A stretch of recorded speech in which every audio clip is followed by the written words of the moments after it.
मेरा सत्य चित आनंद रूप कोई कोई जाने रे। मेरा सत्य चित आनंद रूप कोई कोई जाने रे। कोई कोई जाने रे, कोई कोई जाने रे।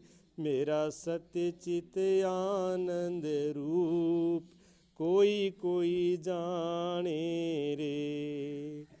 मन वाणी का मैं हूँ दृष्टा, मन वाणी का मैं हूँ दृष्टा।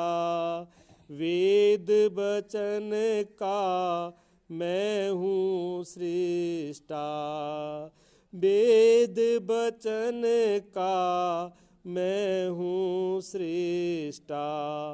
अनुभव सिद्ध अनूप कोई कोई जाने रे। मेरा सत्य चित आनंद रूप कोई कोई जाने रे। मेरा सत्य चित आनंद रूप कोई कोई जाने रे।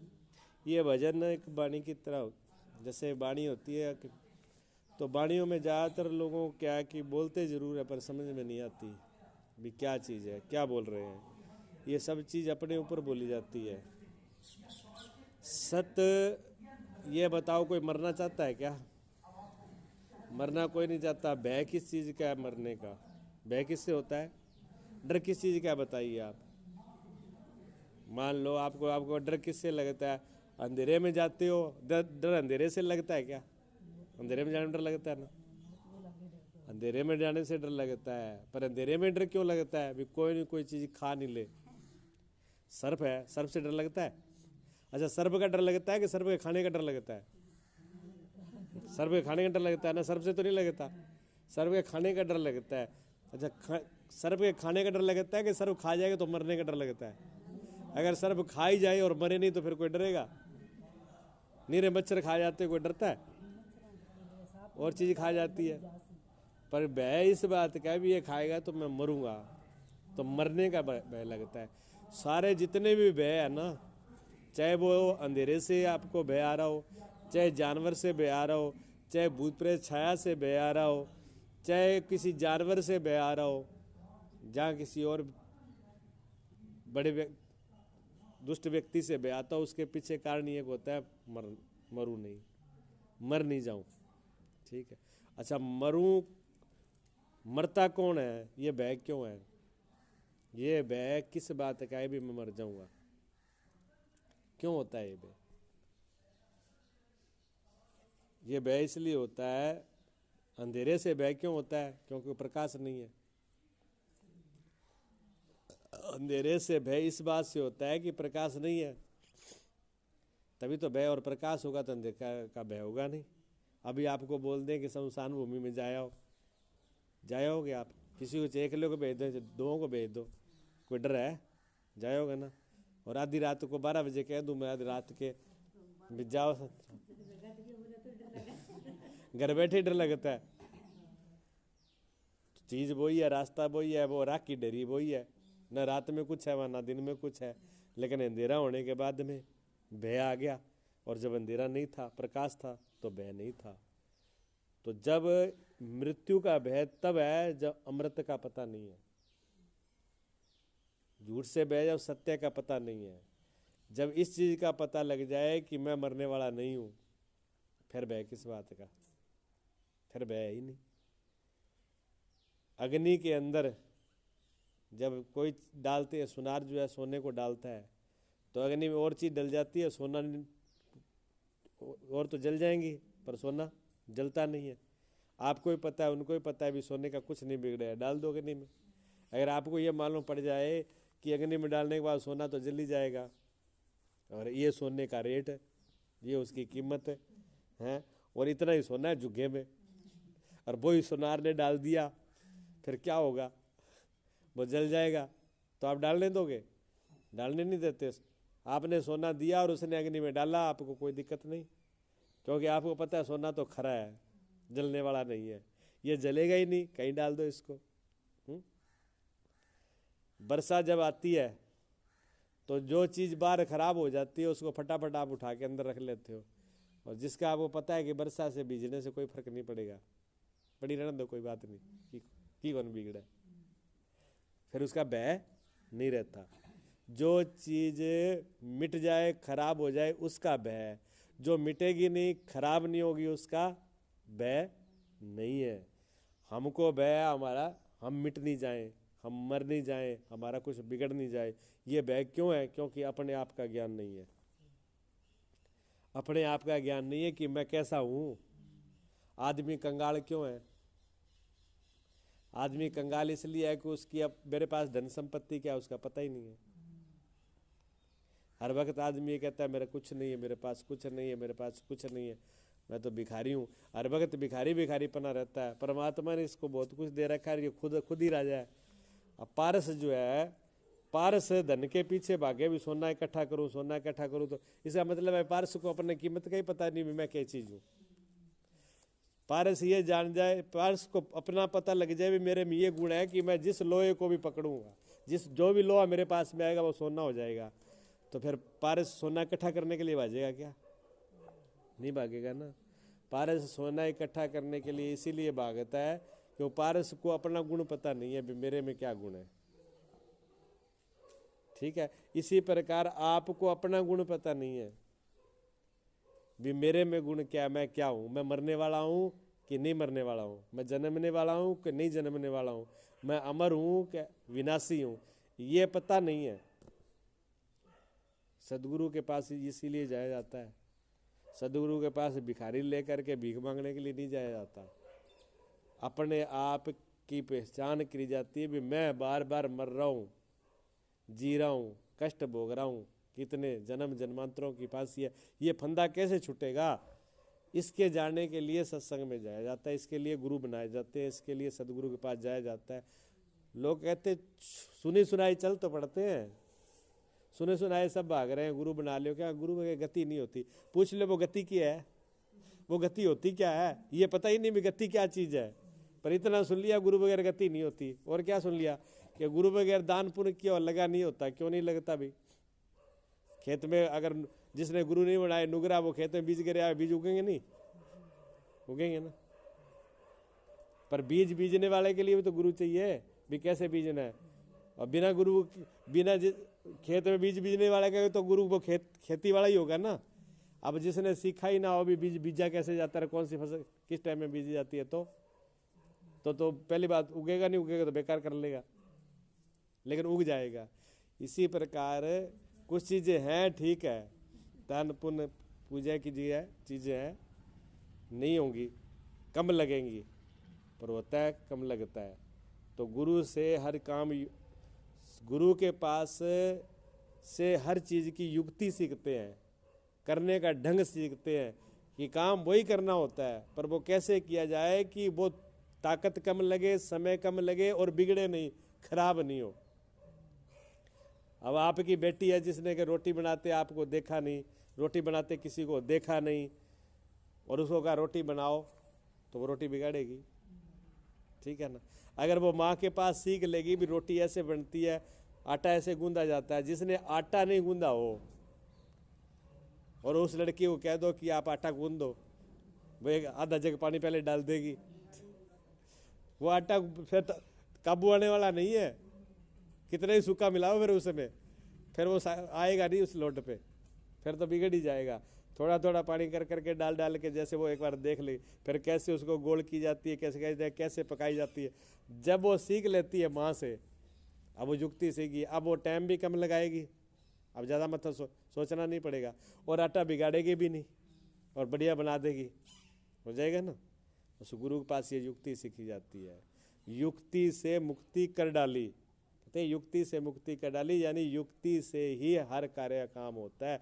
बिना युक्ति के कोई भी काम नहीं होगा। आप घर में जितने काम कर, दूध में से घी निकालना है, क्या बिना युक्ति के निकल जाएगा? बताओ। अब सीधा किसी को पता ही नहीं हो कि दूध घी में से आता, ये तो पता हो दूध घी में, दूध के अंदर घी है। अब किसी को 5 किलो दूध आगे रख दो उसके, अब 5 किलो दूध तो रख दिया, अब वो हाथ मार मार के देखे उसमें कि माऊ ने कहा था कि दूध में घी है पर इसमें तो घी नहीं मिला। बस सुबह से शाम तक हाथ मार मुर के कई देर तो हाथ तो मारेगी, फिर क्या फेंक देगी या और कहीं लगा देगी। वो कहेगी घी तो मिला नहीं, माँ कह रही थी तो दूध में से घी निकाल लेना। अब दूध में से घी कैसे निकालें? लेकिन दूध में से घी निकालने के लिए कितने काम करने पड़ेंगे बताओ? गर्म करना पड़ेगा। गर्म करने का मतलब क्या होता है? तपाना। तपाने का मतलब क्या होता है? तप करना, तपस्या। जो धर्म के रास्ते पर चलते हो आप, तो धर्म के रास्ते पर चलोगे तो कोई ना कोई कठिनाई तो सहन करनी पड़ेगी कि नहीं करनी पड़ेगी? ठीक है ना। घर का काम भी छोड़ोगे है और मेहनत भी करोगे, टाइम भी अपना निकाल के आओगे, टाइम का भी दान देना पड़ेगा। फिर 4 लोग आएंगे, ये बड़ी पंडी आ गई, रोज सत्संग में चली जाती है, रोज पूजा में चली जाती है, उनकी भी सुननी पड़ेगी। ठीक है। फिर जब भजन ध्यान करोगे थोड़ी देर बैठना भी पड़ेगा, पूजा भी करेगा, मन भी लगाना पड़ेगा, शरीर को कष्ट भी देना पड़ेगा। सेवा करोगे तो सेवा में भी शरीर की मेहनत होगी। ठीक है ना। और दान पुण्य करोगे तो उसमें भी मेहनत करके खर्च करोगे। तो ये तप नहीं है और क्या है? तप है ना। ये तपस्या है। दूसरे की बुरी भली सुनना ये भी तपस्या है। अपनी मेहनत करके सच्चे हाथ, सच्ची मेहनत करके उसमें से दान धर्म करना, दूसरे की सेवा करना, ये भी तप है। ठीक है ना। और शरीर से मेहनत करना ये भी तप है, और सेवा भी करना तप है, और समय का दान करना ये भी त्याग है, ये भी कम नहीं है। जिससे पूछो वो कहता है समय है ही नहीं, समय है ही नहीं। तो समय गया कहाँ भाई? जब समय है ही नहीं तो वो समय गया कहाँ, ये तो बता दो। हमको तो ऐसे ही लगता है दिन रात वैसी पड़ी रहती है, वैसे ही दिन वैसी रात एक जैसी लग रही है। वो समय जाता कहाँ ये पता ही नहीं। क्या जी समय है ही नहीं, फिर समय है नहीं तो गया कहाँ है? पता है कहाँ लगाया समय? परमात्मा ने 100 साल की उम्र दे दी, 80 साल की उम्र दे दी, समय तो सारा आपको दिया है उसने। और वो समय किस लिए दिया था? पेट भरन भी पेट भर लेना, खा लेना, पी लेना और बच्चे पैदा कर लेना, बस इतने के लिए दिया था।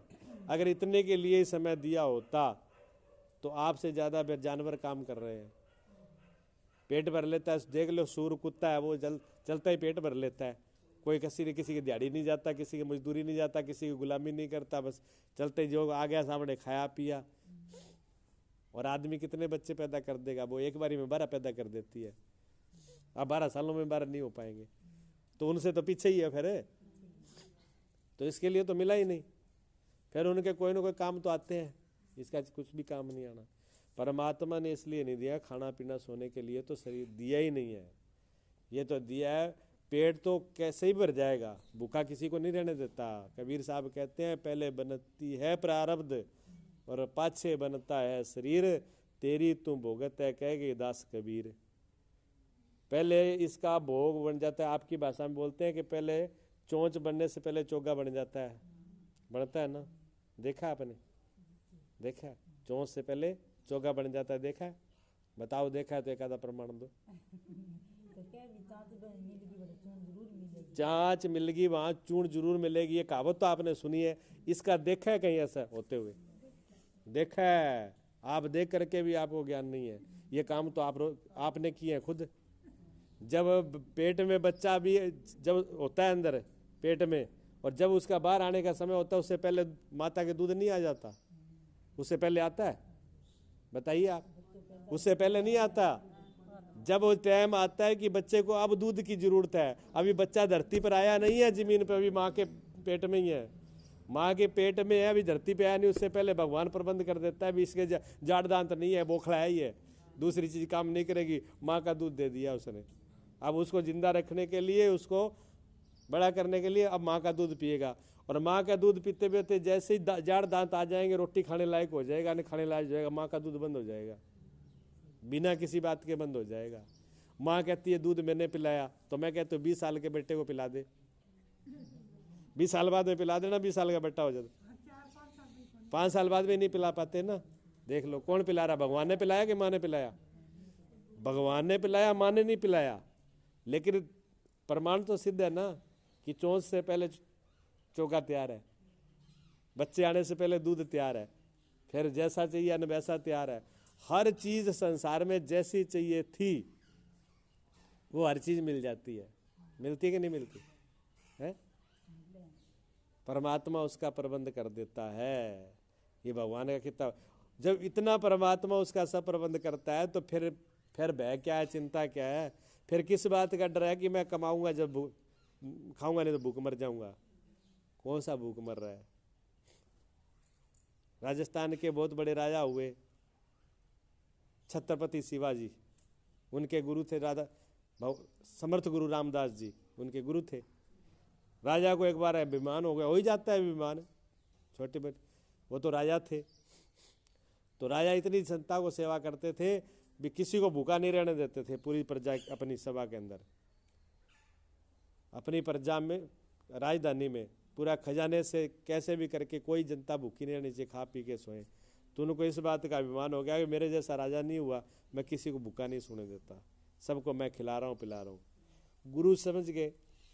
अच्छा, गुरु और माता पिता कभी भी अभिमान को, माँ बाप तो फिर कर ले, गुरु और भगवान, भगवान अपने भगत का अभिमान और गुरु अपने शिष्य का अभिमान कभी बर्दाश्त नहीं करते, और सारी बात बर्दाश्त कर लेंगे।